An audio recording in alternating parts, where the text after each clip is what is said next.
Hello everyone, so today I want to share with you 3 secrets to a happy relationship.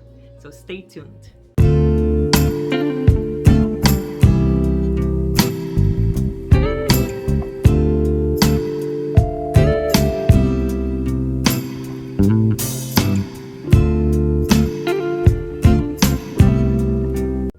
Hello everyone, welcome to my channel. My name is Neda Peeff. If you're new here, welcome, and if you're already a subscriber, thank you so much for tuning in. I really appreciate all of you. So today I wanted to share with you 3 secrets to a happy relationship. And the reason I wanted to share that, I've just celebrated with my husband this past weekend our 28th wedding anniversary. And so I thought, you know what, I get a lot of people asking, wow, 28 years, that's amazing. And especially now during COVID, I think divorce rate increased by 15-20%. So because all of a sudden couples are working from home, and I think we're coming out of that, but during lockdown and for a year and a half, most couples had to work from home. So all of a sudden they're 24 hours together in the same house. So, and that can cause sometimes a lot of friction and disagreements. So it is unfortunate that sometimes they decide to divorce each other. So what are the 3 secrets to a strong and a long-lasting relationship? Well, one of my secrets is relentless empathy. And what is that about? Dr. Sue Johnson talks about that a lot. She has an amazing book, Hold Me Tight. And she talks about how when you come from a place of empathy towards your partner, especially when there's heated arguments, you're angry at each other, you can't see eye to eye. If you're able to just step aside, give a step back and try to look at the situation, step into your partner's shoes and try to see, where's that coming from? Where's that anger coming from? Is it some kind of invisibility? Perhaps there were issues of invisibility as a child. And I know that when that happens in my relationship, when I'm able to just take a step back and look at my partner and try to figure out what's going on there, and realize that perhaps that is triggering a childhood wound, and I am able to look at him as that little boy that is wounded, that's scared, and the only way to defend himself is by being angry, lashing out. When you are able to see the little wounded boy, it's very hard to be angry at him. So I cannot emphasize enough how being empathetic towards your partner, especially when there's things that are going on that affecting how he is dealing with you in your day-to-day, maybe having trouble at work. But if you're able to look at from an empathetic point of view, it makes the relationship so much better. And it's not to personalize it. It's nothing to do with you. It's triggers that are happening within him or her. So that has helped me tremendously. The number 2 secret, I think, is crucial, which is communication.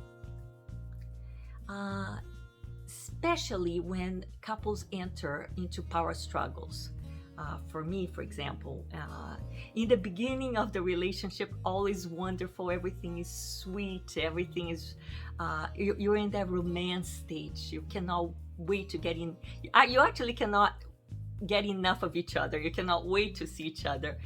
And then with time, that romance phase just wins out, and you get to know each other's faults and things that annoy you, and you get into that power struggle. So we used to get into power struggles, the key is to be able to communicate without name calling, being able to validate each other's point of view or whatever issues that we are having. So as we learn to communicate better, you're able to move into that mature love, more understanding, and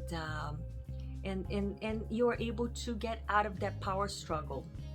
And the number 3, I mean, 28 years that we've been together, we've gone through so many experiences.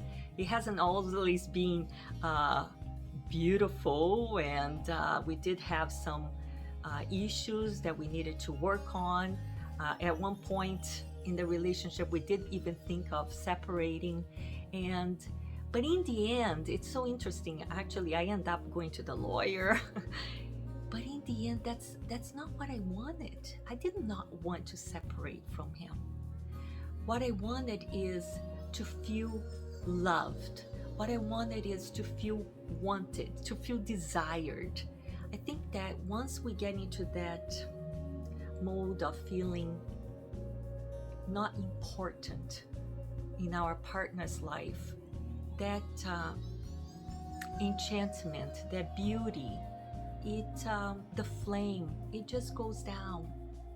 So I realized at that moment, when I was at the point of actually signing the separation papers, that's not what I want.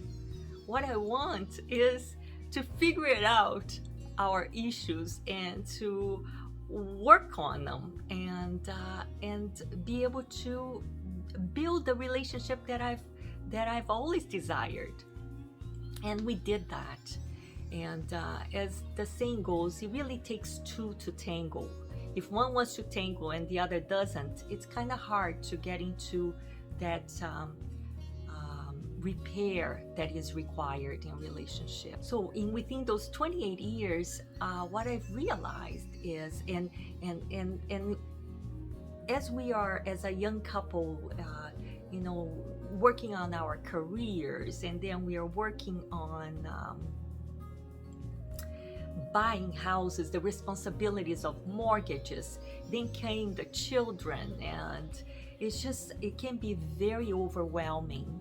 And especially when raising children, you kind of forget the partner, and because the children take priority. But as you go through the years and they grow up, they become more independent, the children, it's time to get back to that romantic phase again. And I cannot stress the importance of date nights.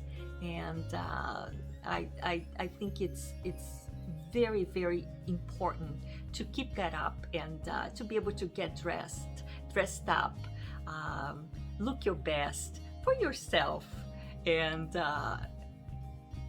feel good about going out just like we did in the beginning of the relationship, and do fun things. It's important to continue having the fun and activities that brought you joy in the beginning. Was it movies? Go to the movies. Was it dinners? Absolutely, going for a nice dinner, or going to a piano bar, or simply go for a walk in the park hand in hand.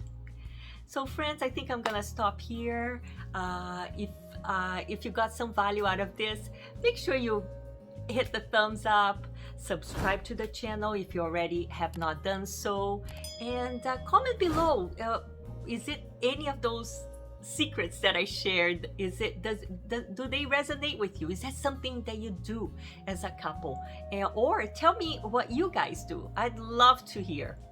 So stay blessed, and I will see you in the next video. Bye for now.